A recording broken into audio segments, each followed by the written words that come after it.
നമസ്കാരം. പ്രൈം ടൈമിലേക്ക് എല്ലാ പ്രേക്ഷകർക്കും സ്വാഗതം. ഇന്നത്തെ വാർത്താ ദിനത്തിൽ പുറത്തുവന്ന പ്രധാനപ്പെട്ട വാർത്തകൾ ഇനിയുള്ള 1 മണിക്കൂർ സമയം പ്രേക്ഷകർക്ക് മുമ്പിലേക്ക് എത്തും. വിവാദങ്ങൾക്കൊടുവിൽ വഖഫ് നിയമ ഭേദഗതി ബിൽ നാളെ പാർലമെന്റിലേക്ക് എത്തുകയാണ്. ഉച്ചയ്ക്ക് 12 മണിക്ക് ബിൽ ന്യൂനപക്ഷകാര്യമന്ത്രി കിരൺ റിജിജു ലോക്സഭയിൽ അവതരിപ്പിക്കും. ബില്ലിനെ എതിർക്കാനാണ് ഇന്ത്യ സഖ്യത്തിന്റെ തീരുമാനം. ബില്ലിനെ അനുകൂലിക്കണമെന്ന് കത്തോലിക്ക സഭ ആഹ്വാനം ചെയ്തു. JPC നിർദ്ദേശിച്ച ഭേദഗതികളോടെയാണ് ഏറെ നിർണായകമായ ബിൽ ലോക്സഭയിലെത്തുക. ന്യൂനപക്ഷകാര്യമന്ത്രി കിരൺ റിജിജു ബിൽ അവതരിപ്പിക്കും. ബില്ലിന്മേൽ കേന്ദ്ര ആഭ്യന്തരമന്ത്രി അമിത്ഷാ ലോക്സഭയിൽ സംസാരിക്കും. NDA സഖ്യകക്ഷി TDP മുന്നോട്ട് വച്ച 3 നിർദ്ദേശങ്ങൾ ബില്ലിൽ ഉൾപ്പെടുത്തിയതായാണ് വിവരം. ഇതോടെ TDPയുടെ പിന്തുണ കൂടി ലഭിച്ചേക്കും. വഖഫ് നിയമ ഭേദഗതി ബില്ലിനെ ശക്തമായി എതിർക്കാനാണ് ഇന്ത്യ മുന്നണിയുടെ തീരുമാനം. പാർലമെന്റിൽ ചേർന്ന ഇന്ത്യ സഖ്യ പാർട്ടികളുടെ യോഗത്തിലാണ് തീരുമാനം.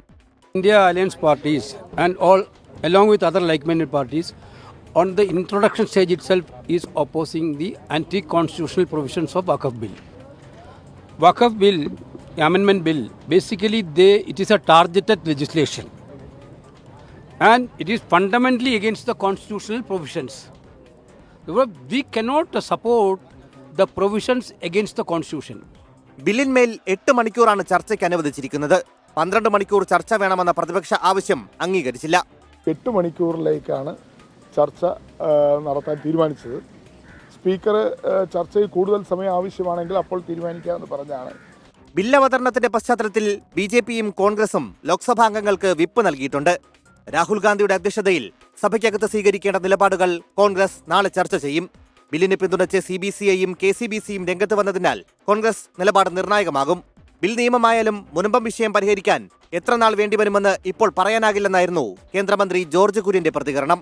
എല്ലാ MPമാരോടും രാഷ്ട്രീയത്തിന് അതീതമായിട്ട് ആ ബില്ലിനെ അനുകൂലിക്കണമെന്ന് അഭ്യർത്ഥിക്കുകയാണ്.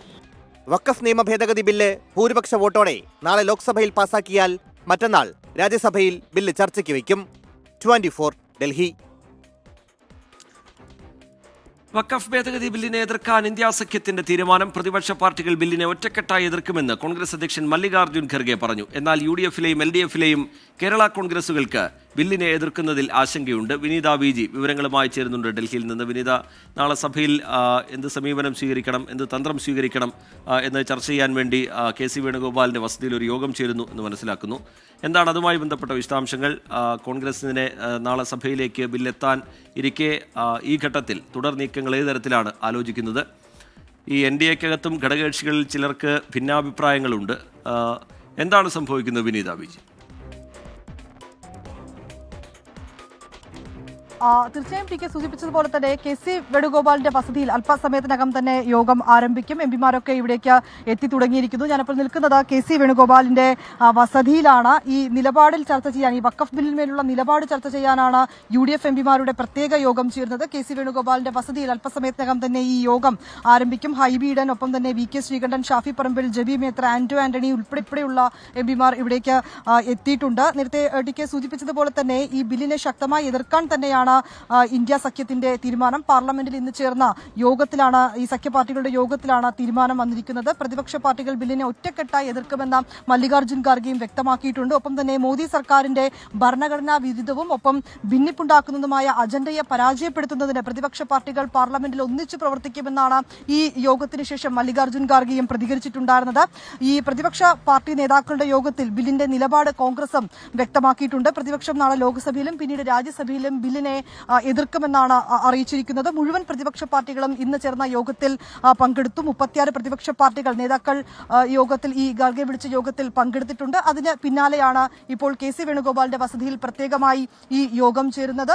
അല്പസമയത്തിനകം തന്നെ യോഗം തുടങ്ങുമെന്നാണ് നമുക്ക് മനസ്സിലാക്കാൻ കഴിയുന്നത്. എന്താണെങ്കിലും ഈ ബില്ലിനെ ശക്തമായി എതിർക്കാൻ തന്നെയാണ് പ്രതിപക്ഷ പാർട്ടികളുടെയൊക്കെ തന്നെ തീരുമാനം. എല്ലാ പ്രതിപക്ഷ പാർട്ടികളും MPമാർക്കും വിപ്പ് കൂടി നൽകിയിട്ടുണ്ട്. ബില്ലിനെ ഒറ്റക്കെട്ടായി എതിർക്കാൻ തന്നെയാണ് പ്രതിപക്ഷത്തിന്റെ തീരുമാനം. ഭരണപക്ഷം എന്തെല്ലാം പ്രകോപനങ്ങൾ ഉണ്ടാക്കിയാലും സഭയ്ക്കുള്ളിൽ തന്നെ തുടരാനും തീരുമാനിച്ചിട്ടുണ്ട്. ചർച്ചയിൽ നിന്ന് മാറി നിൽക്കുകയോ അല്ലെങ്കിൽ ഇറങ്ങിപ്പോവുകയോ ചെയ്യില്ല എന്നുള്ളത് തന്നെയാണ് MPമാരുടെ നിലപാട്. സഭയ്ക്കുള്ളിൽ നിന്ന് ശക്തമായ എതിർവാദം ഉന്നയിക്കും. ആവശ്യമെങ്കിൽ വോട്ടെടുപ്പും ആവശ്യപ്പെടാനാണ് ഇപ്പോൾ തീരുമാനിച്ചിരിക്കുന്നത്. KC വേണുഗോപാലിന്റെ വസതിയിൽ MPമാർ എത്തിക്കൊണ്ടിരിക്കുന്നു. അല്പസമയത്തിനകം തന്നെ യോഗം ആരംഭിക്കും. ശശി തരൂർ അടക്കം ഇവിടേക്ക് എത്തിയിട്ടുണ്ട്. ശരി, വിനീത വി ജി ഡൽഹിയിൽ നിന്ന് വിവരങ്ങൾ നൽകുകയായിരുന്നു. ക്രൈസ്തവ സംഘടനകൾ, സഭാ നേതൃത്വമൊക്കെ ബില്ലിന് പിന്തുണ പ്രഖ്യാപിച്ച സാഹചര്യത്തിൽ UDF-ലെയും LDF-ലെയും കേരള കോൺഗ്രസുകൾക്ക് ബില്ലിനെ എതിർക്കുന്നതിൽ ആശങ്കയുമുണ്ട്. വിനീത വി ജി അതിന്റെ വിശദാംശങ്ങൾ പങ്കുവയ്ക്കുകയായിരുന്നു. വഖഫ് ഭേദഗതി ബില്ലിനെ എതിർത്ത് വോട്ട് ചെയ്യാൻ MP-മാർക്ക് CPIM നിർദ്ദേശം. പാർട്ടി MP-മാരോട് നാളെ ഡൽഹിയിലെത്താൻ നിർദ്ദേശം നൽകിയതായി CPIM PB coordinator Prakash Karat പറഞ്ഞു. പാർലമെന്റിൽ അവധി അപേക്ഷ നൽകി മധുരയിലെത്തിയ K രാധാകൃഷ്ണൻ അടക്കമുള്ള MP-മാർ ഇന്ന് രാത്രി തന്നെ ഡൽഹിയിലെത്തും. നാളെ മധുരയിൽ ചേരുന്ന പാർട്ടി കോൺഗ്രസിൽ പങ്കെടുക്കാനായാണ് അടുത്ത 4 ദിവസം CPIM MP-മാർ ലോക്സഭാ സമ്മേളനത്തിൽ പങ്കെടുക്കില്ലെന്ന് കാണിച്ച് ലോക്സഭാ സ്പീക്കർ ഓം ബിർളയ്ക്ക് അവധിക്കത്ത് നൽകി K രാധാകൃഷ്ണൻ അടക്കമുള്ളവർ മധുരയ്ക്ക് തിരിച്ചത്. എന്നാൽ MP-മാരോട് ഡൽഹിയിലേക്ക് തിരിച്ചുപോകാൻ പാർട്ടി നിർദ്ദേശം നൽകി. Our party is opposing it.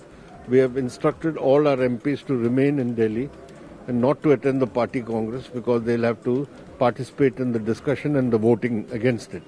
Bill സഭയിൽ വരില്ല എന്ന് കരുതിയാണ് പാർട്ടി കോൺഗ്രസിൽ പങ്കെടുക്കാൻ 4 MP-മാരും അവധിക്ക് അപേക്ഷ നൽകിയതെന്നും യാത്ര പുറപ്പെട്ട ശേഷമാണ് വൈകിട്ട് 4 മണിയോടെ കാര്യോപദേശക സമിതി യോഗം ചേർന്ന് ബില്ല് നാളെ അവതരിപ്പിക്കാൻ തീരുമാനിച്ചതെന്നും K രാധാകൃഷ്ണൻ MP. നാളെ വരുമോ എന്നുള്ള കാര്യം തന്നെ സംശയമായിരുന്നു. കാരണം വെച്ചാൽ ഇതുവരെ ബില്ല് ലിസ്റ്റ് ചെയ്തില്ലായിരുന്നു. ഇന്ന് 2 മണിക്ക് BSc കൂടിയതിന് ശേഷമാണ് ബില്ല് ലിസ്റ്റ് ചെയ്യാൻ വേണ്ടിയിട്ട് തീരുമാനിച്ചത്. ലിസ്റ്റ് ചെയ്തത് 4:30 മണിക്കാണ്. അപ്പോൾ സ്വാഭാവികമായിട്ടും ബില്ല് വരില്ല എന്നുള്ളൊരു ധാരണയുണ്ടായിരുന്നു. വരും, 2 രീതിയിലായിരുന്നു. CPIM MP-മാർ ബില്ലിനെ എതിർത്ത് വോട്ട് ചെയ്യുമെന്നും K രാധാകൃഷ്ണൻ വ്യക്തമാക്കി. പാർട്ടി കോൺഗ്രസ് സംഘാടക സമിതി കൺവീനർ കൂടിയായ മധുര MP S വെങ്കിടേഷ് അടക്കമുള്ള 4 MP-മാരും ഡൽഹിയിലേക്ക് യാത്ര തിരിച്ചു. ഇന്ന് രാത്രി തന്നെ ഡൽഹിയിൽ മടങ്ങിയെത്തും. മധുരയിൽ നിന്നും ബൽറാം നെടുങ്ങാടി, 24. CPIM പാർട്ടി കോൺഗ്രസിന് നാളെ മധുരയിൽ തുടക്കം.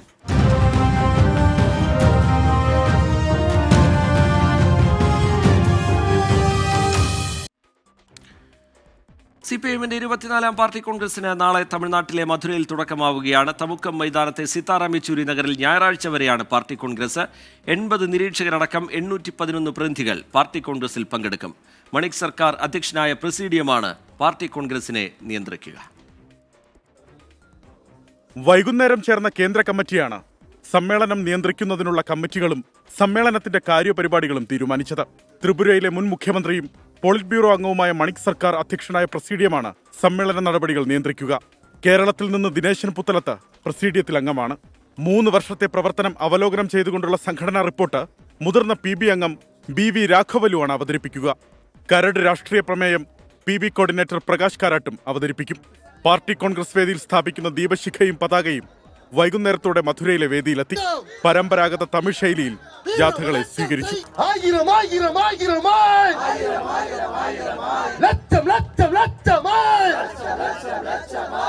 നാളെ രാവിലെ 8-ന് സമ്മേളന നഗരിയിൽ പതാക ഉയർത്തും.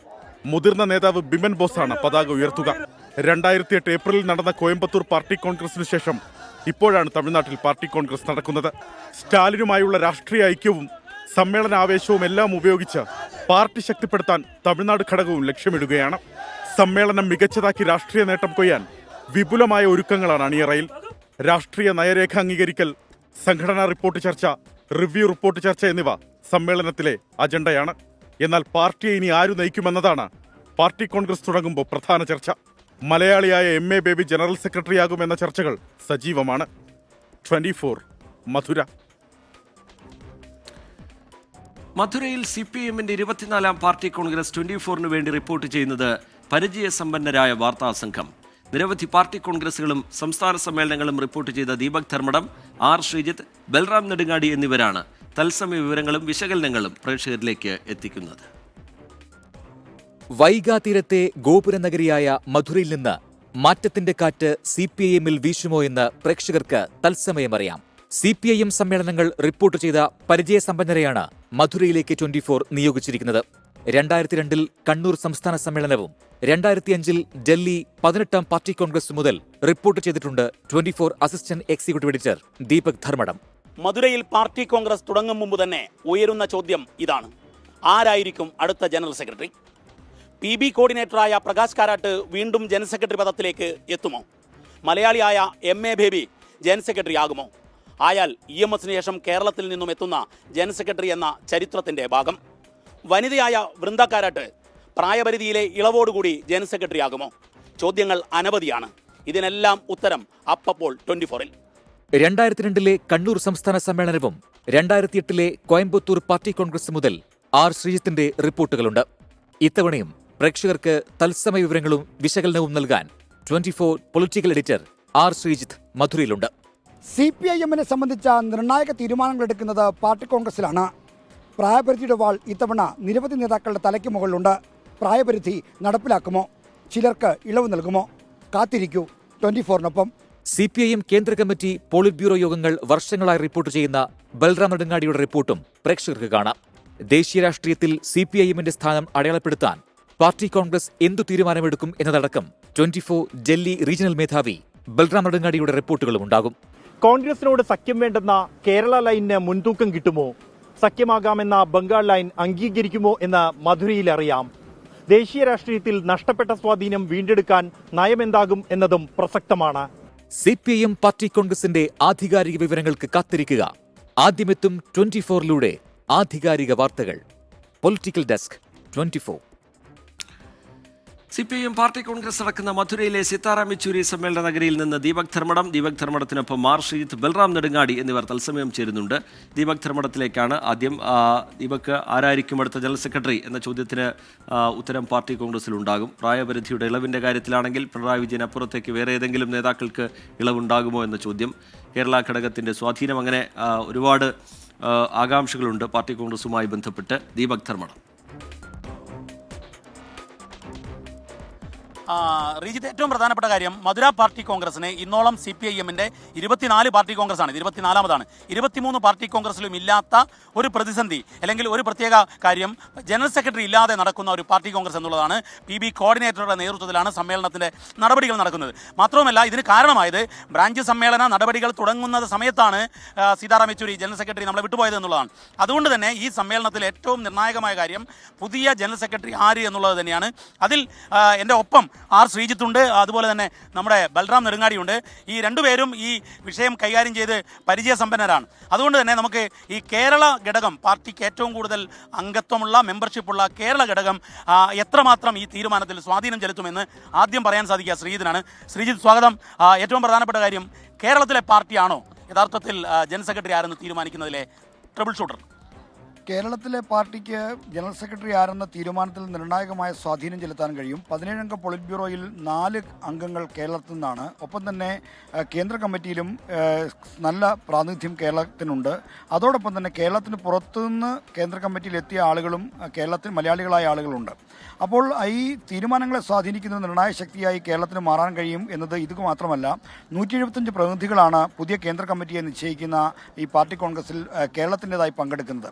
അപ്പോൾ രാജ്യത്തെ ഏറ്റവും വലിയ പാർട്ടി ഘടകം എന്ന നിലയിൽ 5,67,000-ൽ പരം പാർട്ടി അംഗങ്ങളുള്ള ഘടകം എന്ന നിലയിൽ ഈ തീരുമാനത്തെ സ്വാഭാവികമായും സ്വാധീനിക്കാനുള്ള കരുത്ത്, സംഘടനാശേഷി, അഭിപ്രായ ശേഷിയൊക്കെ ഉള്ള പാർട്ടിയാണ്. പ്രത്യേകിച്ചും മുഖ്യമന്ത്രി പിണറായി വിജയൻ അടക്കമുള്ള നേതാക്കൾ ഇക്കാര്യത്തിൽ സ്വീകരിക്കുന്ന സമീപനവും വളരെ പ്രാധാന്യം അർഹിക്കുന്നതാകും. ആ തീരുമാനങ്ങളെ സ്വാധീനിക്കുന്ന ഒന്നായി മാറുമെന്ന കാര്യത്തിൽ ഒരു തർക്കവുമില്ല. ശ്രീജിത്ത്, ഞാനൊന്ന് ബൽറാമിലേക്ക് പോകണം. പക്ഷേ നമ്മളിന്ന് CC യോഗവും PB യോഗം നടക്കുന്നു, അത് കഴിഞ്ഞ് CC യോഗം നടക്കുന്നു. ഈ സമയത്ത് നമ്മൾ മുഖ്യമന്ത്രി പിണറായി വിജയൻ വളരെ സുസ്മേരവദനായി കാണുന്നു, എല്ലാവരോടും സംസാരിക്കുന്നു. തൊട്ടടുത്ത് പോളിറ്റ് ബ്യൂറോ അംഗം MA ബേബി ഉണ്ടായിരുന്നു, തൊട്ട് പുറകിലെ സീറ്റിൽ MV ഗോവിന്ദൻ മാസ്റ്റർ ഉണ്ടായിരുന്നു.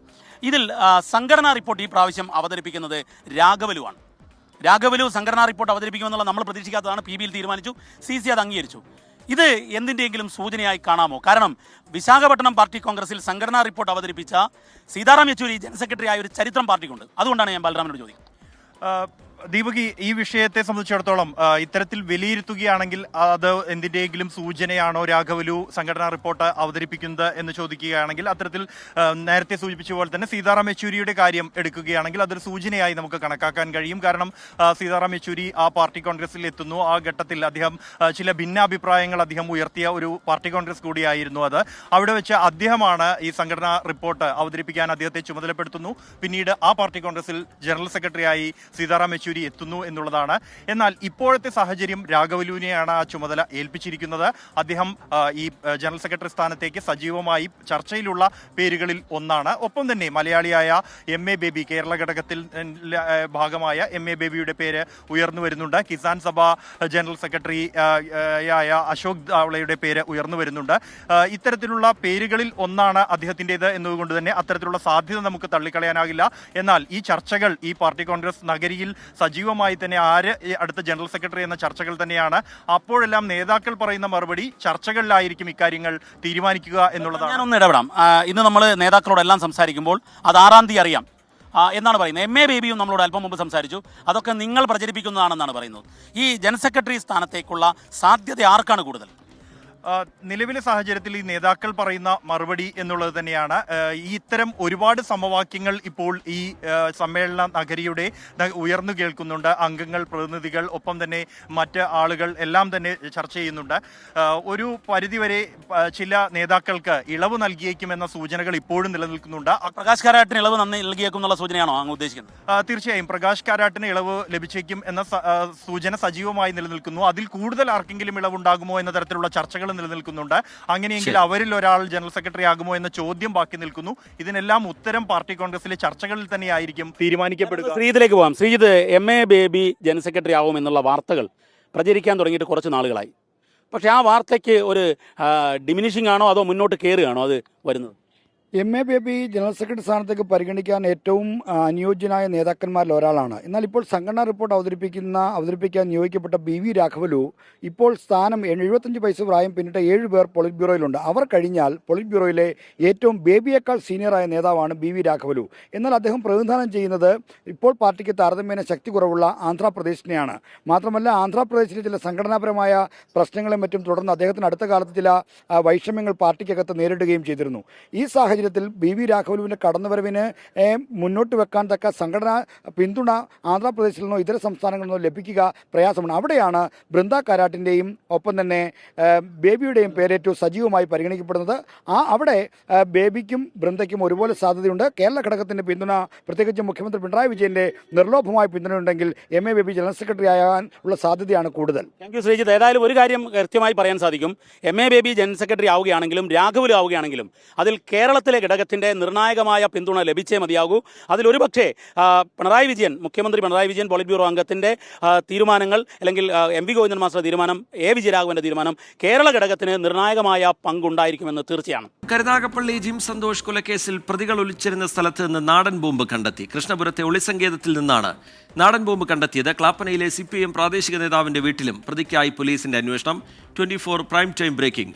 അരുൺരാജ് കൊല്ലത്ത് നിന്ന് വിവരങ്ങളുമായി ചേരുന്നുണ്ട്. അരുൺരാജ്, ഈ കേസിലെ ചില പ്രധാന പ്രതികൾ കഴിഞ്ഞ ദിവസം പിടിയിലായിരുന്നു. അവരിൽ നിന്നടക്കം ശേഖരിച്ച വിവരങ്ങൾ, തുടർന്നുള്ള പോലീസിന്റെ നീക്കം, പ്രതികൾക്കായുള്ള അന്വേഷണം, അതിനിടെ ഒളിസങ്കേതവുമായി ബന്ധപ്പെട്ട് പുറത്തു വരുന്ന വിവരങ്ങൾ എന്താണ്? ഈ CPM പ്രാദേശിക നേതാവിൽ നിന്ന് വിവരങ്ങൾ തേടാനുള്ള സാഹചര്യം എന്താണ് അരുൺരാജ്? റിജിത്ത്, ജിം സന്തോഷ് കൊലക്കേസുമായി ബന്ധപ്പെട്ട പോലീസിന്റെ ഭാഗത്തുള്ള അന്വേഷണം സമാനതകളില്ലാത്തതാണ്. ക്ഷീണമായ പ്രയത്നം കരുനാഗപ്പള്ളി ഓച്ചിറ പോലീസുകൾ നടത്തുന്നുണ്ട് എന്ന് പറയുമ്പോഴും ഈ കേസിൽ പ്രധാന പ്രതികളെ കണ്ടെത്താൻ ഇതുവരെ കഴിഞ്ഞിട്ടില്ല എന്നുള്ളതാണ് യാഥാർത്ഥ്യം. ഇപ്പോൾ ഏറ്റവും പുറത്തുവരുന്ന ഏറ്റവും പുതുതായുള്ള അപ്ഡേഷനുകൾ ഈ കേസുമായി ബന്ധപ്പെട്ട് പ്രതികളെ ചോദ്യം ചെയ്തതിൽ നിന്നാണ്. 2 സ്ഥലങ്ങളാണ് പ്രതികൾ ഒളിച്ചിരുന്നതായി പോലീസിനെ കണ്ടെത്താൻ കഴിഞ്ഞത്.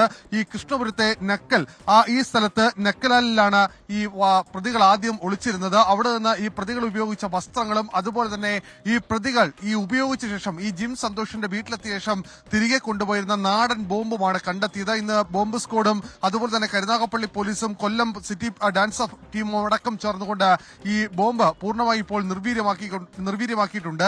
ഈ പ്രതികൾ ആദ്യഘട്ടത്തിൽ അവിടെ ഒളിച്ചിരുന്നു എന്നുള്ളതാണ് ഈ പിടിയിലായ പ്രതികളിൽ നിന്ന് ലഭിച്ച വിവരം. ഇതിന്റെ അടിസ്ഥാനത്തിലായിരുന്നു ഈ പ്രദേശങ്ങളിൽ പോലീസിന്റെ പരിശോധന. രണ്ടാമത്തെ കാര്യം, ഈ കേസുമായി ബന്ധപ്പെട്ട് ക്ലാപ്പനയിലുള്ള CPMന്റെ പ്രാദേശിക നേതാവിന്റെ വീട്ടിൽ ഇന്ന് പോലീസിന്റെ അന്വേഷണം എത്തി എന്നുള്ളതാണ്. ഈ കേസിലെ പ്രധാന പ്രതിയും മുഖ്യ സൂത്രധാരൻ എന്ന് വിശേഷിപ്പിക്കുന്ന പങ്കജ് ഈ കേസുമായി ബന്ധപ്പെട്ട് ഈ ക്ലാപ്പന സ്വദേശിയായ പ്രാദേശിക CPM നേതാവുമായി അടുത്ത ബന്ധം പുലർത്തുന്ന ആളാണ് എന്നുള്ള സംശയത്തിന്റെ അടിസ്ഥാനത്തിലാണ് പോലീസ് ഇന്ന് ഇയാളിൽ നിന്ന് വിവരങ്ങൾ തേടിയത്. പക്ഷേ ഇയാൾ നൽകിയ വിവരം തനിക്ക് നേരിട്ട് പങ്കജുമായി ബന്ധമില്ല, മറ്റൊരു സുഹൃത്ത് വഴിയാണ് ബന്ധം, ആ സുഹൃത്തിനെ മാത്രമാണ് തനിക്ക് അറിയാവുന്നത് എന്നുള്ളതാണ്. എന്തായാലും പോലീസ് ഇക്കാര്യത്തിൽ കൂടുതൽ അന്വേഷണം അടക്കം നടത്തുകയാണ്. പങ്കജിനെ ഏതെങ്കിലും തരത്തിൽ ഇവർ സഹായിച്ചിട്ടുണ്ടോ എന്നടക്കമുള്ള കാര്യങ്ങളിൽ പോലീസിന്റെ അന്വേഷണം തുടരുകയാണ്. എന്തായാലും ഈ ഉന്നത CPM നേതാക്കളുമായുള്ള ബന്ധങ്ങളടക്കം നേരത്തെ പുറത്തു വന്നതാണ്. അതിന് പിന്നാലെയാണ് ഇപ്പോൾ പ്രാദേശിക CPM നേതാവിന്റെ വീട്ടിലേക്കടക്കം എത്തി പോലീസിന്റെ ചോദ്യം ചെയ്യലടക്കം നടക്കുന്നത്. എന്തായാലും ഈ കേസുമായി ബന്ധപ്പെട്ട് ഈ മുഖ്യപ്രതികളിലേക്ക് എത്താൻ പോലീസ് വളരെ അടുത്തുകൊണ്ടിരിക്കുന്നു എന്ന വിവരമാണ് മനസ്സിലാക്കാൻ കഴിയുന്നത്. പക്ഷേ പുറത്തു വരുന്ന വിവരങ്ങൾ നമ്മളെ ഏവരെയും ഞെട്ടിക്കുന്നതാണ്. ഈ നാടൻ തോക്കുകൾ കണ്ടെത്തുക, അതുപോലെ തന്നെ കഴിഞ്ഞ ദിവസം കണ്ടെത്തിയത് എയർ ഗണ്ണാണ്. ഇതിന് പിന്നാലെ ഇപ്പോൾ നാടൻ ബോംബ് കണ്ടെത്തുന്നു. ഇതെല്ലാം തന്നെ ഈ കരുനാഗപ്പള്ളി എന്ന് പറയുന്ന കൊച്ചു നഗരത്തിൽ തന്നെയാണ് ഇത്രയും അധികം ഈ അക്രമ സ്വഭാവത്തിൽ ഏത് നിമിഷവും പൊട്ടിത്തെറിക്കാവുന്ന രീതിയിലുള്ള ഒരു സമൂഹം, യുവതലമുറ വളർന്നു വരുന്നത് എന്നുള്ളത് പോലീസിനെ പോലും ഭയപ്പാടുണ്ടാക്കുന്നുണ്ട്. എന്തായാലും ഉന്നത ഉദ്യോഗസ്ഥരടക്കം ഈ കേസ് കൃത്യമായി തന്നെ ഇപ്പോൾ നിരീക്ഷിച്ചു വരികയാണ്. ശരി, ആർ അരുൺരാജ് കൊല്ലത്ത് നിന്ന് വിവരങ്ങൾ നൽകുകയായിരുന്നു. പ്രധാന പ്രതികളിലേക്ക് അന്വേഷണ സംഘം അടുക്കുന്നു. അതുപോലെ തന്നെ പ്രതികൾക്കാരെങ്കിലും സഹായം ചെയ്യുന്നുണ്ടോ ഒളിവിൽ കഴിയാൻ എന്നത് സംബന്ധിച്ചുള്ള അത് കേന്ദ്രീകരിച്ചുള്ള പരിശോധനയും പോലീസിന്റെ ഭാഗത്തു നിന്നുണ്ടാവുന്നുണ്ട്, അന്വേഷണവും ഉണ്ടാവുന്നുണ്ട്. അതിന്റെ ഭാഗമായാണ് CPIM പ്രാദേശിക നേതാവിൽ നിന്നടക്കം വിവരങ്ങൾ തേടിയിരിക്കുന്നത്. മലപ്പുറം തിരൂരങ്ങാടിക്ക് അടുത്ത് കൊടിഞ്ഞിയിൽ ചകിരി മില്ലിന് തീപിടിച്ചു എന്നൊരു വിവരം ഇപ്പോൾ പുറത്തു വരുന്നുണ്ട്. അഗ്നിരക്ഷാസേന അവിടേക്ക് എത്തിയിട്ടുണ്ട്. തീയണയ്ക്കാനുള്ള ശ്രമം നടത്തുകയാണ്. ആശാ വർക്കേഴ്സിന്റെ പ്രശ്നങ്ങൾ കേന്ദ്ര ആരോഗ്യമന്ത്രി JP നഡ്ഡയുമായുള്ള കൂടിക്കാഴ്ചയിൽ ഉന്നയിച്ച് മന്ത്രി വീണ ജോർജ് ഇൻസെന്റീവ് കൂട്ടുന്നതിൽ ഉറപ്പ് ലഭിച്ചെന്നും കുടിശ്ശികയിൽ കേന്ദ്രമന്ത്രി അനുകൂല നിലപാട് സ്വീകരിച്ചതായും കൂടിക്കാഴ്ചയ്ക്ക് ശേഷം വീണ ജോർജ് പറഞ്ഞു. എന്നാൽ ഓണറേറിയം കൂട്ടാതെ സമരത്തിൽ നിന്ന് പിന്നോട്ടില്ല എന്നാണ് ആശാ വർക്കേഴ്സിന്റെ പ്രതികരണം. ആശാ വർക്കേഴ്സിന്റെ ആനുകൂല്യം വർദ്ധിപ്പിക്കുന്നതും സംസ്ഥാനത്തിന് എയിംസ് അനുവദിക്കണമെന്നതും ഉൾപ്പെടെയുള്ള കാര്യങ്ങളാണ് കേന്ദ്ര ആരോഗ്യമന്ത്രി JP നദ്ദയുമായുള്ള കൂടിക്കാഴ്ചയിൽ വീണ ജോർജ് ഉന്നയിച്ചത്. ആശാ വർക്കേഴ്സിന്റെ ഇൻസെന്റീവ് വർദ്ധിപ്പിക്കുമെന്ന് പാർലമെന്റിൽ അറിയിച്ച കേന്ദ്ര ആരോഗ്യമന്ത്രി ഇക്കാര്യം കൂടിക്കാഴ്ചയിലും ആവർത്തിച്ചു. ഓണറേറിയം വർദ്ധിപ്പിക്കുന്നതിൽ ഉറപ്പുകൾ ലഭിച്ചില്ല എന്നാണ് സൂചന. ആശമാർ സമരം നിർത്തണമെന്ന് വീണ ജോർജ് ആവശ്യപ്പെട്ടു. ആശമാരുടെ വിഷയം, ഈ ആവശ്യങ്ങളൊക്കെ ഉന്നയിക്കുന്ന ആവശ്യങ്ങൾ പ്രായോഗികമായി വളരെ അനുഭാവപൂർവ്വം പരിഗണിക്കാവുന്നത് തീർച്ചയായിട്ടും പരിഗണിക്കുമെന്നുള്ളത് തന്നെയാണ് നമ്മൾ ഇപ്പോഴും പറഞ്ഞുകൊണ്ടിരുന്നത്. അപ്പോൾ അതുകൊണ്ട് സമരം പിൻവലിക്കണം എന്നാണ് നിരാഹാര സമരത്തിന് മുൻപും ഞാൻ പറഞ്ഞിരുന്നത്. ഓണറേറിയം വർദ്ധിപ്പിക്കുന്നത് ഉൾപ്പെടെയുള്ള ആനുകൂല്യങ്ങളിൽ വ്യക്തമായ ഉറപ്പ് ലഭിക്കാതെ സമരത്തിൽ നിന്ന് പിന്നോട്ടില്ലെന്ന് സമരക്കാരും പറഞ്ഞു. കേന്ദ്രം ഇൻസെന്റീവ് വർദ്ധിപ്പിക്കുക എന്നുള്ള നമ്മുടെ സമരത്തിന്റെ ഭാഗമായി അത് കേന്ദ്രത്തിൽ കൊണ്ട് എത്തിക്കാൻ കഴിയും. ഇൻസെന്റീവ് വർദ്ധിപ്പിക്കുക എന്നുള്ളത് 3 ആഴ്ച മുമ്പ് പറഞ്ഞ കാര്യമാണ്. അതിനകത്ത് പോലും സ്പെസിഫിക് ആയിട്ട് ഇപ്പോൾ ഒരു എമൗണ്ട് അല്ലെ കോൺക്രീറ്റ് ആയിട്ടുള്ള ഒരു ഡിസിഷൻ ആ വിഷയത്തിൽ പോലും വന്നിട്ടില്ല. അപ്പോൾ പ്രത്യേകമായി ഈ ചർച്ചയുമായി ബന്ധപ്പെട്ട് നമ്മുടെ സമരത്തിന് ആശാവഹമായ ഒന്നും തന്നെ ഉണ്ടായിട്ടില്ല. സമരം ചെയ്യുന്നവരുടെ ഫെബ്രുവരി മാസത്തെ ഓണറേറിയം തടഞ്ഞതിനെതിരെ സമരക്കാർ നാഷണൽ ഹെൽത്ത് മിഷന് നിവേദനം നൽകി. 24 തിരുവനന്തപുരം. കോഴിക്കോട് ബാലുശ്ശേരിയിൽ നിന്ന് വലിയൊരു നടുക്കമുണ്ടാക്കുന്ന വാർത്ത പുറത്തു വരുന്നുണ്ട്. അത് ബാലുശ്ശേരി കണ്ണാടിപ്പൊയിലിൽ മകന്റെ ആക്രമണത്തിൽ അമ്മയ്ക്ക് ഗുരുതര പരിക്ക് എന്നുള്ളതാണ്. അമ്മയെ കുക്കറിന്റെ അടപ്പ് വെച്ച് തലക്കടിക്കുകയായിരുന്നു. വീട്ടിൽ നിന്നും ഇറങ്ങിപ്പോകണമെന്ന് ആക്രോശിച്ചുകൊണ്ടായിരുന്നു മകന്റെ ആക്രമണം എന്നാണ് പോലീസിന് മുമ്പിലേക്ക് ഇത് സംബന്ധിച്ച പരാതി എത്തിയിട്ടുണ്ട്. ആ പരാതിയിൽ പറയുന്നത് ആശാ സമരത്തെ എതിർത്ത് കോൺഗ്രസിനെയും യു ഡി എഫിനെയും വെട്ടിലാക്കിയ നിലപാട് ഒടുവിൽ INTUC തിരുത്തി. സെക്രട്ടേറിയറ്റിന് മുന്നിൽ രാപകൽ സമരം ചെയ്യുന്ന ആശാ വർക്കർമാർക്ക് INTUC സംസ്ഥാന നേതൃത്വം പിന്തുണ പ്രഖ്യാപിച്ചു. പ്രതിപക്ഷ നേതാവ് VD സതീശന്റെയും AICC general secretary KC വേണുഗോപാലിന്റെയും അഭ്യർത്ഥന മാനിച്ചാണ് തീരുമാനമെന്ന് INTUC സംസ്ഥാന പ്രസിഡന്റ് R ചന്ദ്രശേഖരൻ വ്യക്തമാക്കി. തോട്ടണ്ടി ഇടപാട് കേസ് കാരണം സർക്കാരിനെ പിണക്കാനുമാകില്ല, പാർട്ടി നിർദ്ദേശം അനുസരിക്കാതിരിക്കാനും വയ്യ. ഒടുവിൽ ഇലയ്ക്കും മുള്ളിനും കേടില്ലാതെ INTUC സംസ്ഥാന അധ്യക്ഷൻ R ചന്ദ്രശേഖരൻ ആശാ സമരത്തിൽ നിലപാട് പ്രഖ്യാപിച്ചു. പ്രതിപക്ഷ നേതാവ് VD സതീശന്റെയും KC വേണുഗോപാലിന്റെയും അഭ്യർത്ഥന മാനിച്ച് സമരത്തിന് പിന്തുണ നൽകുന്നതായി R ചന്ദ്രശേഖരൻ പ്രസ്താവനയിലൂടെ അറിയിച്ചു. സമരത്തെ പിന്തുണയ്ക്കാൻ എല്ലാ രാഷ്ട്രീയ പാർട്ടികൾ തയ്യാറാകണമെന്നും INTUC. ആശാ പ്രവർത്തകരുടെ ആവശ്യങ്ങളോടൊപ്പം എന്നും INTUC ഉണ്ട്. വ്യക്തമായ ഒരു ധാരണ 5 വർഷം തുടർച്ചയായി ജോലി ചെയ്താൽ അവരെ സ്ഥിരപ്പെടുത്തി ഒരു ഹെൽത്ത് ഡിപ്പാർട്ട്മെന്റിലെ ഏറ്റവും ലാസ്റ്റ് ഗ്രേഡ് ജീവനക്കാരാക്കണമെന്ന് തന്നെയാണ്. അത് എപ്പോൾ നടക്കുന്നു അതുവരെ INTUC പോരാട്ടം തുടരും. അതേസമയം സമരത്തിന് പിന്തുണ നൽകുമ്പോഴും പ്രസ്താവനയിൽ സംസ്ഥാന സർക്കാരിന് പോറലേൽക്കാതെ R ചന്ദ്രശേഖരൻ ശ്രദ്ധ പുലർത്തുന്നുണ്ട്. സമരത്തിന് ആധാരമായി ഉന്നയിച്ച ആവശ്യങ്ങളിൽ തൊഴിലാളി താൽപര്യമായി എതിർപ്പുകളുണ്ടെന്ന് INTUC സംസ്ഥാന അധ്യക്ഷൻ വ്യക്തമാക്കുന്നുണ്ട്. ഒപ്പം പ്രശ്നത്തിന് പരിഹാരം കാണേണ്ടവർ കേന്ദ്ര സർക്കാരാണെന്നും പ്രസ്താവനയിലുണ്ട്. നേരത്തെ UDF സമരത്തെ പിന്തുണയ്ക്കുമ്പോൾ INTUC എതിരായത് ചർച്ചയായിരുന്നു. 24 തിരുവനന്തപുരം. നേരത്തെ ഞാൻ സൂചിപ്പിച്ച വാർത്തയുടെ വിശദാംശങ്ങളിലേക്കാണ് ഇനി കടക്കുന്നത്. കോഴിക്കോട് ബാലുശ്ശേരി കണ്ണാടിപ്പൊയിലിൽ മകന്റെ ആക്രമണത്തിൽ അമ്മയ്ക്ക് ഗുരുതര പരിക്ക്. കണ്ണാടിപ്പൊയിൽ സ്വദേശി രതിയെയാണ് മകൻ രതിൻ കുക്കറിന്റെ അടപ്പ് കൊണ്ട് തലക്കടിച്ചത്. മകൻ, ഭർത്താവ്, മകന്റെ ഭാര്യ എന്നിവരാണ് മർദ്ദിച്ചതെന്ന് പരാതിയിൽ പറയുന്നു.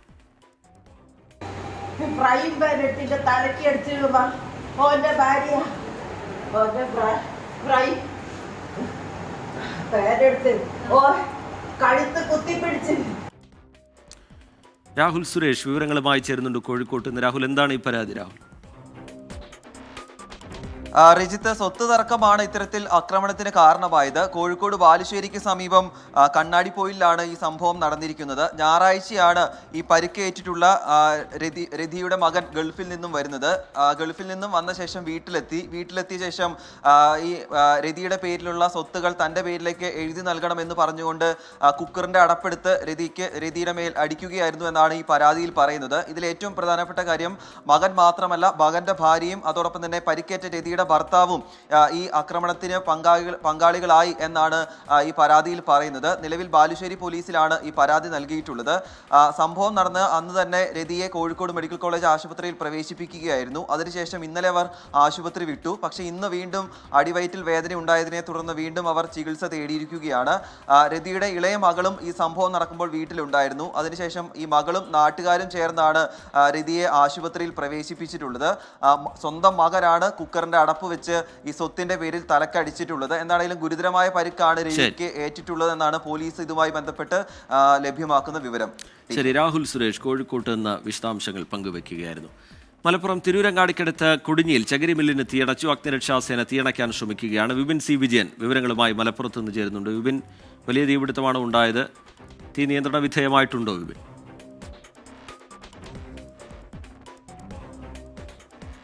തീ ഏറെക്കുറെ റിജിത്ത് ഇപ്പോൾ നിയന്ത്രണ വിധേയമാണ്. ചകിരിയുടെ ഒരു വലിയ കുന്നിന് തന്നെ തീപിടിച്ചു എന്നുള്ളത് പറയാം. ഇത് തിരൂരങ്ങാടി കൊടിഞ്ഞിയിലാണ് ഈ സംഭവം ഉണ്ടായിരിക്കുന്നത്. റോഡരികിൽ തന്നെയാണ് ഈ ചകിരി മില്ല് പ്രവർത്തിക്കുന്നത്. അവിടെ ഈ ചകിരി കയറാക്കുന്നതിന് വേണ്ടി കൊണ്ടിട്ടിട്ടുള്ള ചകിരിക്കാണ് ഇപ്പോൾ തീ പിടിച്ചിരിക്കുന്നത്. അതൊരു വലിയ മല പോലെ തന്നെ നിൽക്കുകയായിരുന്നു. അതിലേക്കാണ് തീ പടർന്നിരിക്കുന്നത്. എങ്ങനെയാണ് ഈ തീപിടുത്തം ഉണ്ടായത് എന്നതിനെ സംബന്ധിച്ച് ഒരു വ്യക്തതയില്ല. ഇപ്പോൾ 2 യൂണിറ്റ് ഫയർഫോഴ്സാണ് എത്തിയിരിക്കുന്നത്. അവരാണ് തീ അണയ്ക്കാനുള്ള ശ്രമം നടത്തിക്കൊണ്ടിരിക്കുന്നത്. മുഴുവൻ ചകിരിക്കും തീ പിടിച്ചതുകൊണ്ട് തന്നെ അത് കെടാതെ അങ്ങനെ നിൽക്കുകയാണ്. അപ്പോൾ മറ്റ് വാട്ടർ സർവീസ്, സ്വകാര്യ വാട്ടർ സർവീസുകൾ കൂടി അവരുടെ കൂടി ഒരു സഹായത്തോടെയും നാട്ടുകാരുടെ സഹായത്തോടു കൂടിയാണ് ഇപ്പോൾ തീ അണയ്ക്കുന്നതിനുള്ള ശ്രമം നടത്തുന്നത്.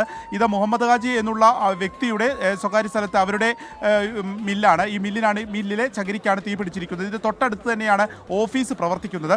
ഓഫീസിലാണ് മറ്റു ഉപകരണങ്ങളും അതിൻ്റെ രേഖകളും എല്ലാം ഈ ഓഫീസിലാണ്. ഓഫീസിൻ്റെ ആ ഭാഗത്തേക്ക് ഇപ്പോൾ തീ വന്നിട്ടില്ല. അത് തൊട്ടടുത്ത് തന്നെയാണ്, പക്ഷേ അവിടേക്ക് തീ പടർന്നിട്ടില്ല. ഈ ഒരു ചകിരിക്കൂനയ്ക്കാണ് നിലവിൽ തീപിടുത്തം ഉണ്ടായിരിക്കുന്നത്. അത് തീ അണയ്ക്കുന്നതിനുള്ള ശ്രമം കഴിഞ്ഞ 1 മണിക്കൂറായി നടന്നുകൊണ്ടിരിക്കുകയാണ്. ഇപ്പോൾ തീ മറ്റു ഭാഗങ്ങളിലേക്ക് പടരുന്നില്ല എന്നുള്ളത് ഒരു ആശ്വാസമാണ്. പക്ഷേ ഈ ഉള്ള തീ അതിന് അത്രത്തോളം വലിയ പുകയാണ് വന്നുകൊണ്ടിരിക്കുന്നത്. ആ പ്രദേശത്തൊന്നും തന്നെ നിൽക്കാൻ പോലും കഴിയാത്ത അത്ര തന്നെ ചൂടും ഉണ്ട്.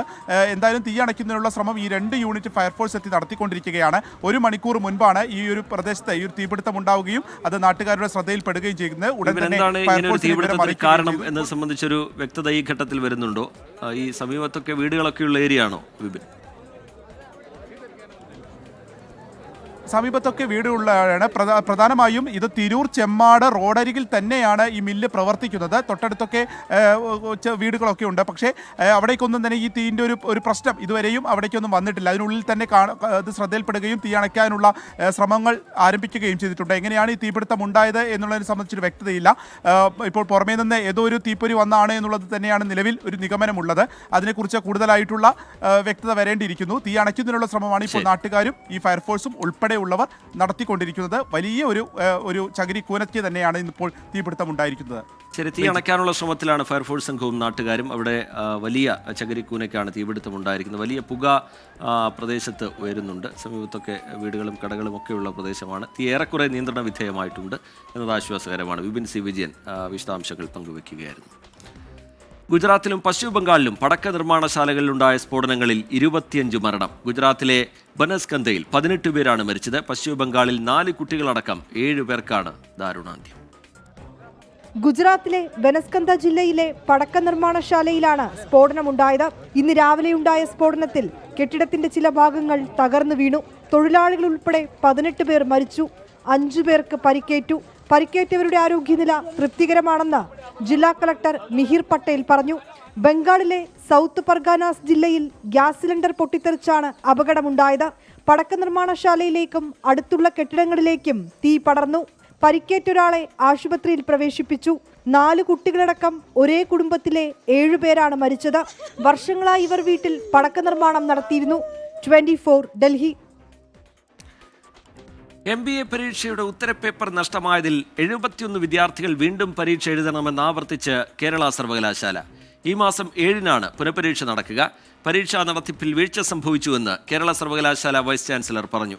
ഉത്തരക്കടലാസുകൾ നഷ്ടപ്പെടുത്തിയ അധ്യാപകനെ സസ്പെൻഡ് ചെയ്യാനാണ് തീരുമാനം. കേരള സർവകലാശാലയ്ക്ക് കീഴിലെ വിവിധ കോളേജുകളിലെ 71 MBA ഉത്തരക്കടലാസുകൾ നഷ്ടപ്പെട്ട സംഭവത്തിൽ വിദ്യാർത്ഥികൾക്കായി 7-ാം തീയതി തന്നെ പ്രത്യേക പരീക്ഷ നടത്തും.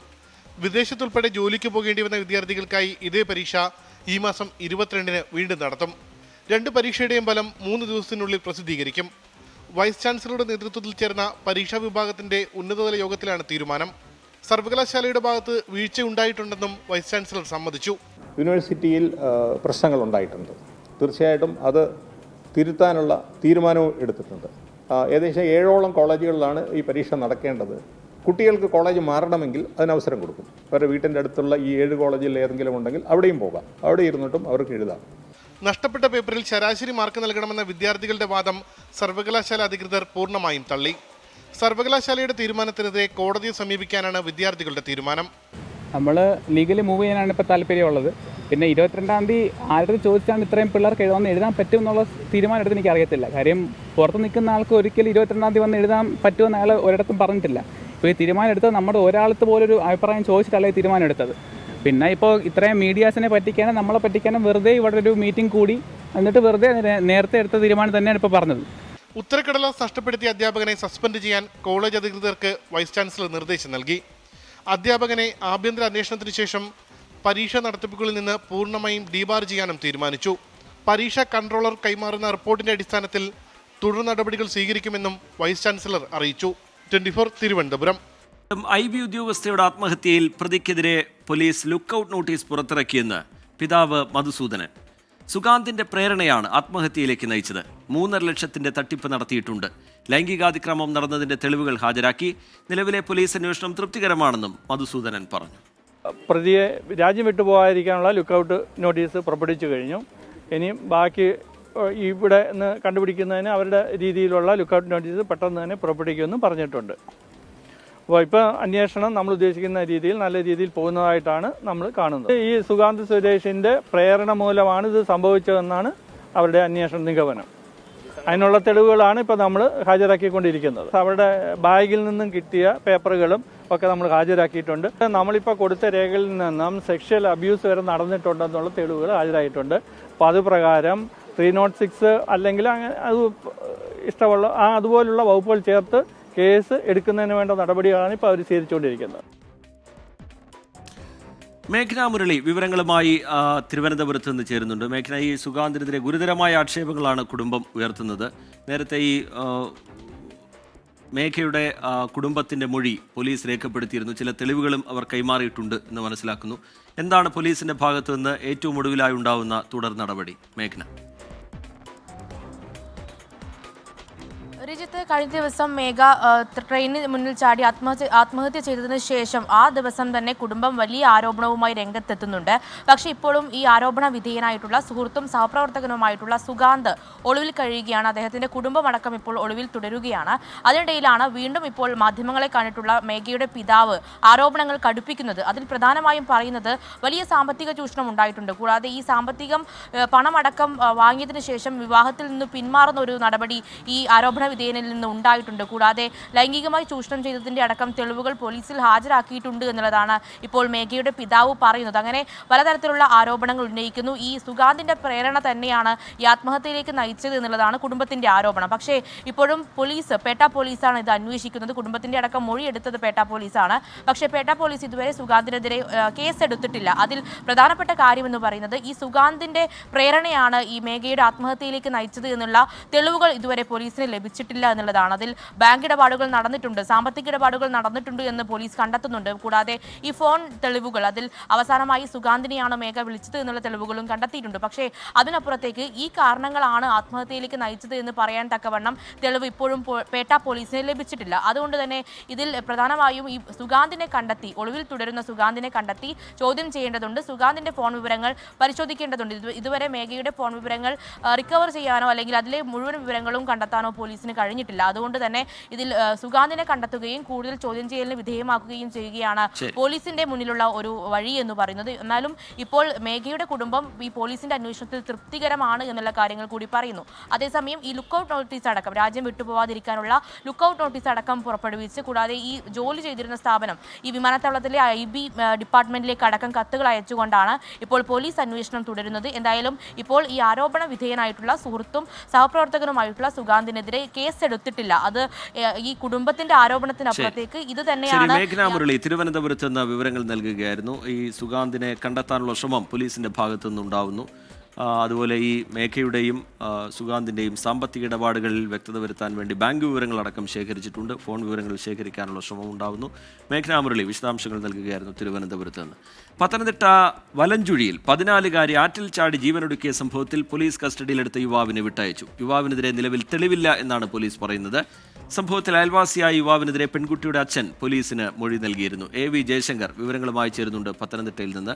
ജയശങ്കർ, ഈ പോലീസിന്റെ FIRൽ ഇയാൾ അച്ഛനെയും സഹോദരനെയും മർദ്ദിക്കുന്നത് കണ്ടു, അതിന് പിന്നാലെ ഈ കുട്ടി ആറ്റിൽ ചാടുകയായിരുന്നു എന്നൊക്കെയാണ് FIRലുള്ള വിവരങ്ങൾ. ഇപ്പോൾ ഈ പോലീസ് കസ്റ്റഡിയിലെടുത്ത യുവാവിന് വിട്ടയച്ച സാഹചര്യം എന്താണ്? അതായത് റിജിത്ത്, കഴിഞ്ഞ ദിവസം പിതാവിന്റെയും സഹോദരന്റെയും മൊഴിയുടെ അടിസ്ഥാനത്തിലാണ് ഈ അഭിജിത്ത് എന്ന് പറയുന്ന ഈ പെൺകുട്ടിയുടെ തന്നെ അടുത്ത വീട്ടിലെ വ്യക്തിയെ അഭിജിത്തിനെ പോലീസ് കസ്റ്റഡിയിൽ എടുക്കുന്നത്. ഈ മൊഴി മാത്രമാണ് ഇതുമായി ബന്ധപ്പെട്ട ആധാരം. ഇന്ന് മുഴുവൻ ഈ അഭിജിത്തിനെ പോലീസ് വിശദമായി ചോദ്യം ചെയ്തു. എന്നാൽ ഈ പിതാവും സഹോദരനും പറയുന്നത് പോലെ ഇത്തരത്തിൽ പെൺകുട്ടിയുമായി ഏതെങ്കിലും തരത്തിൽ മറ്റു തരത്തിൽ നിയമവിരുദ്ധമായ ഏതെങ്കിലും ബന്ധമുണ്ടെന്നോ ഈ ആത്മഹത്യയുമായി ബന്ധപ്പെട്ട് ഈ പെൺകുട്ടി പുഴയിൽ ചാടുന്നതുമായി ബന്ധപ്പെട്ട് ഈ യുവാവിന് പങ്കുണ്ടതായി കണ്ടെത്താൻ പോലീസ് സാധിച്ചില്ല. വിദ്യാർത്ഥിയുടെ ആത്മഹത്യയിൽ യുവാവിനെതിരെ തെളിവുകളില്ല, അതുകൊണ്ട് വിട്ടയക്കുന്നു എന്നാണ് പോലീസ് നിലവിൽ എന്തായാലും വ്യക്തമാക്കുന്നത്. തെളിവില്ലാത്ത സാഹചര്യത്തിൽ അറസ്റ്റ് ഉൾപ്പെടെയുള്ള നടപടികളിലേക്ക് കടക്കാനാകില്ലെന്ന് പോലീസ് പറയുന്നു. ഇന്നലെ ഈ പെൺകുട്ടിയുടെ മരണത്തിന് പിന്നാലെ ഇന്ന് രാവിലെ മാധ്യമങ്ങളെ കണ്ട പിതാവ് ഇത്തരത്തിൽ പോലീസിന് നൽകിയ മൊഴി മാധ്യമങ്ങൾക്ക് മുമ്പിലും ആവർത്തിച്ചിരുന്നു. തന്നെയും മകനെയും ഈ പെൺകുട്ടിയുടെ സഹോദരനെയും മർദ്ദിക്കുന്നുകൊണ്ടു. ആ ഘട്ടത്തിലാണ് ഇത്തരത്തിൽ ഇന്നലെ രാത്രി ഈ ആവണി പുഴയിലേക്ക് ചാടിയതെന്നായിരുന്നു പിതാവ് മാധ്യമങ്ങളോടും പോലീസിനോടും എല്ലാം പറഞ്ഞിരുന്ന കാര്യം. എന്നാൽ ആ കാര്യത്തിൽ അതിനപ്പുറത്തേക്ക്, മൊഴിയുടെ അപ്പുറത്തേക്ക് യുവാവിനെതിരെ തെളിവുകളില്ലെന്ന് കണ്ടെത്തിയ സാഹചര്യത്തിലാണ് അഭിജിത്തിനെ വിടാൻ എന്തായാലും പോലീസ് ഒരുങ്ങിയത്. എന്തായാലും ഈ കേസുമായി ബന്ധപ്പെട്ട അസ്വാഭാവിക മരണത്തിനാണ് പത്തനംതിട്ട പോലീസ് കേസെടുത്തിരിക്കുന്നത്. ആ കേസുമായി ബന്ധപ്പെട്ട അന്വേഷണം തുടരുമെന്നും പോലീസ് എന്തായാലും വ്യക്തമാക്കിയിട്ടുണ്ട്. ഇന്ന് രാവിലെ കസ്റ്റഡിയിൽ എന്തായാലും അയൽവാസിയായ യുവാവിനെ പോലീസ് നിലവിൽ വിട്ടയച്ചിട്ടുണ്ട്. ഇയാൾക്കെതിരെ നിലവിൽ തെളിവുകളില്ല എന്നാണ് പോലീസ് പറയുന്നത്. ഈ പിതാവിന്റെ മൊഴിയുടെ മാത്രം അടിസ്ഥാനത്തിൽ ഇയാളെ കേസിൽ പ്രതി ചേർക്കാനാകില്ലെന്നും പത്തനംതിട്ട പോലീസ് വ്യക്തമാക്കുന്നുണ്ട്. റിജിത്ത്. AV ജയശങ്കർ പത്തനംതിട്ടയിൽ നിന്ന് വിശദാംശങ്ങൾ നൽകുകയായിരുന്നു. കോഴിക്കോട് എലത്തൂരിൽ കോസ്റ്റൽ പോലീസിനെ ആക്രമിച്ച സംഭവത്തിൽ 2 നേപ്പാൾ പൗരന്മാർ അറസ്റ്റിൽ. വിഷ്ണു കുമാർ, രൂപേഷ് കുമാർ എന്നിവരാണ് അറസ്റ്റിലായത്. ബീച്ച് ലയൺസ് പാർക്കിന് സമീപത്ത് വെച്ചാണ് പ്രതികൾ CPO ജൂബിനെ ആക്രമിച്ചത്. രാഹുൽ സുരേഷ് വിവരങ്ങളുമായി ചേരുന്നുണ്ട് കോഴിക്കോട്ട് നിന്ന്. രാഹുൽ, വിവരങ്ങൾ. രാഹുൽ. റിജിത്ത്, കോഴിക്കോട് ബീച്ചിൽ വെച്ചാണ് പോലീസുകാരന് നേരെ നേപ്പാൾ സ്വദേശികളുടെ ഒരു ആക്രമണം ഉണ്ടായത്. ഈ സംഭവത്തിലാണിപ്പോൾ 2 നേപ്പാൾ സ്വദേശികൾ പിടിയിലായിരിക്കുന്നത്. നേപ്പാൾ സ്വദേശികളായ വിഷ്ണുകുമാർ, രൂപേഷ് കുമാർ എന്നിവരെയാണ് വെള്ളയിൽ പോലീസ് അറസ്റ്റ് ചെയ്തിരിക്കുന്നത്. കഴിഞ്ഞ ദിവസമായിരുന്നു ബീച്ച് ലയൺസ് പാർക്കിന് സമീപം വെച്ച് ഡ്യൂട്ടിയിലുണ്ടായിരുന്ന കോസ്റ്റൽ പോലീസിന് നേരെ ആക്രമണം ഉണ്ടാകുന്നത്. ഔദ്യോഗിക കൃത്യനിർവഹണം തടസ്സപ്പെടുത്തി എന്നതിൽ പോലീസ് കേസെടുക്കുകയും ചെയ്തിരുന്നു. ഇതിൽ നടത്തിയ അന്വേഷണത്തിനൊടുവിലാണ് ഇപ്പോൾ 2 പേരെ അറസ്റ്റ് ചെയ്തിരിക്കുന്നത്. ഇവരെ 2 പേരെ റിമാൻഡ് ചെയ്യുമെന്നാണ് നമ്മൾ മനസ്സിലാക്കുന്നത്. റിജിത്ത്. തിരുവനന്തപുരം പാളയത്തെ സർക്കാർ ഉടമസ്ഥതയിലുള്ള പാളയം മെൻസ് ഹോസ്റ്റലിൽ എക്സൈസ് നടത്തിയ മിന്നൽ പരിശോധനയിൽ കഞ്ചാവ് പിടികൂടി. 485 മുറിയിൽ നിന്ന് 20 ഗ്രാം കഞ്ചാവാണ് പിടികൂടിയത്. തമിഴ്നാട് സ്വദേശിയായ വിദ്യാർത്ഥിയുടേതാണ് മുറി. കളമശ്ശേരി ഗവൺമെന്റ് പോളിടെക്നിക് ഹോസ്റ്റലിൽ നിന്ന് കഞ്ചാവ് പിടിച്ചെടുത്ത സംഭവത്തിന് പിന്നാലെയാണ് പാളയം മെൻസ് ഹോസ്റ്റലിലും എക്സൈസ് പരിശോധനയിൽ കഞ്ചാവ് പിടിച്ചെടുത്തത്. ഹോസ്റ്റലിലെ 15 മുറികളിൽ നടത്തിയ പരിശോധനയിൽ 20 ഗ്രാം കഞ്ചാവാണ് പിടികൂടിയത്. ആളൊഴിഞ്ഞ നിലയിൽ 455 നമ്പർ മുറിയിലാണ് കഞ്ചാവ് കണ്ടെത്തിയത്. തമിഴ്നാട് സ്വദേശിയായ വിദ്യാർത്ഥിയാണ് ഈ മുറിയിൽ താമസിക്കുന്നതെന്ന് എക്സൈസ് കണ്ടെത്തിയിട്ടുണ്ട്. അവിടെ MDMAയും കഞ്ചാവും ഉണ്ടെന്നാണ് വിവരം കിട്ടിയത്. MDMA നമുക്ക് ലഭിച്ചിട്ടില്ല. പ്രതിയുമില്ലായിരുന്നു. ഒരു തമിഴ്നാട്ടുകാർ, ഒരു യുവാവെന്നാണ് അറിവ്. റൂം തുറന്നിടക്കുകയായിരുന്നു. 455 റൂം നമ്പർ. പുസ്തകമൊക്കെ വയ്ക്കുന്ന ചോറോട് ചേർന്ന ഒരു ഷെൽഫുണ്ട്. അവിടെ നിന്ന് പേപ്പർ പൊതിയിൽ നിന്നാണ് കഞ്ചാവ് കിട്ടുന്നത്. 20 ഗ്രാമാണ് കിട്ടിയത്. രഹസ്യവിവരത്തെ തുടർന്ന് രാവിലെ 10:30 എക്സൈസ് സംഘം മിന്നൽ പരിശോധന നടത്തുകയായിരുന്നു. 70-ലധികം മുറികളുള്ള വലിയ ഹോസ്റ്റലാണിത്. ഉച്ചവരെ പരിശോധന നീണ്ടു. 12:30 പരിശോധന പൂർത്തിയാക്കി എക്സൈസ് സംഘം മടങ്ങി. ഹോസ്റ്റൽ മുറിയിൽ കഞ്ചാവ് ഉണ്ടെന്ന വിവരത്തെ തുടർന്ന് പെട്ടെന്ന് പരിശോധന നടത്തുകയായിരുന്നു. ചിലരുടെ ഫോട്ടോയടക്കം എക്സൈസ് സംഘം വിദ്യാർത്ഥികളെ കാണിച്ചിരുന്നു. കൂടുതൽ മുറികളും അടഞ്ഞുകിടക്കുകയായിരുന്നു. 24 തിരുവനന്തപുരം. അക്രമത്തിനും ലഹരിക്കുമെതിരെ 24 നടത്തുന്ന SKN40 കേരള യാത്രയ്ക്ക് ആദ്യഘട്ട സമാപനം.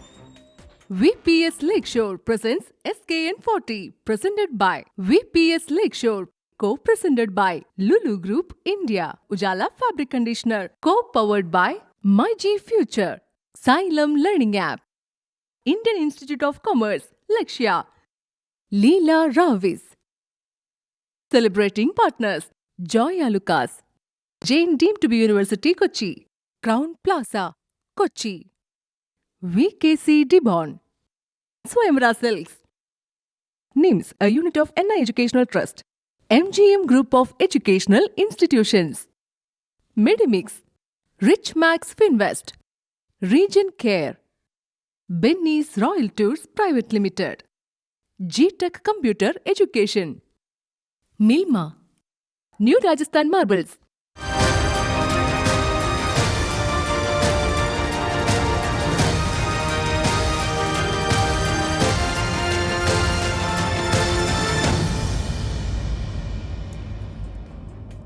ലഹരിക്കും അക്രമത്തിനുമെതിരെ 24ന്റെ SKN40 കേരള യാത്രയുടെ തീം സോങ് പുറത്തിറങ്ങി. MD രാജേന്ദ്രനാണ് കേരള യാത്രയ്ക്ക് വേണ്ടി ഗാനം രചിച്ചത്. MG ശ്രീകുമാറും ഫ്ലവേഴ്സ് ടോപ്പ് സിംഗറിലെ ഗായകരും ചേർന്നാണ് ഗാനം ആലപിച്ചിരിക്കുന്നത്.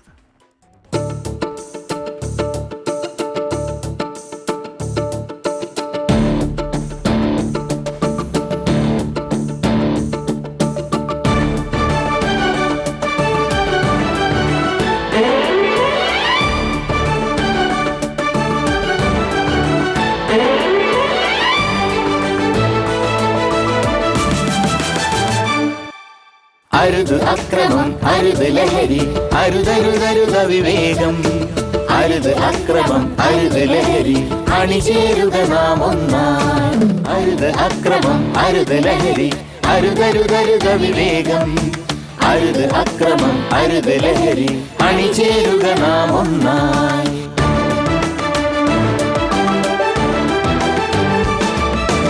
ഉണരുവിൻ, ഉണരുവിൻ നവശക്തികളെ, ശക്തികളെ, പുതിയ പ്രതിജ്ഞയെടുക്കാൻ നാടിൻ നന്മകളെ, പുതിയ പ്രതിജ്ഞയെടുക്കാൻ നാടിൻ മുത്തുകളെ. ഉണരുവിൻ, ഉണരുവിൻ നവശക്തികളെ, പുതിയ പ്രതിജ്ഞയെടുക്കാൻ നാടിൻ മക്കളെ. നമ്മൾക്കൊന്നേ മാർഗം, നമ്മൾക്കൊന്നേ ലക്ഷ്യം, നമ്മൾക്കൊന്നേ ധർമ്മം, നമ്മൾക്കൊന്നേ സത്യം. ലഹരിക്കറകൾ കഴുകിക്കളയും മധുരം മധുരം മലയാളം. ലഹരിക്കറകൾ കഴുകിക്കളയും മധുരം മധുരം മലയാളം. അരുത് അക്രമം, അരുത് ലഹരി, അരുതരുതരുത വിവേകം. അരുത് അക്രമം, അരുത് ലഹരി, അണിചേരുക നാം ഒന്നായി. അണിചേരുക നാം ഒന്നായി. അണിചേരുക നാം ഒന്നായി.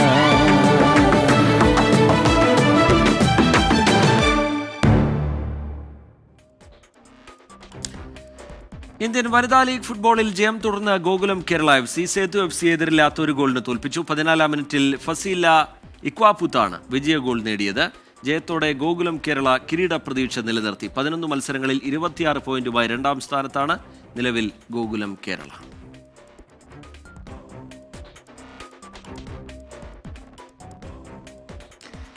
ഇതോടെ പ്രൈം ടൈമിന്റെ സമയം ഇവിടെ പൂർത്തിയാവുകയാണ്. നമസ്കാരം.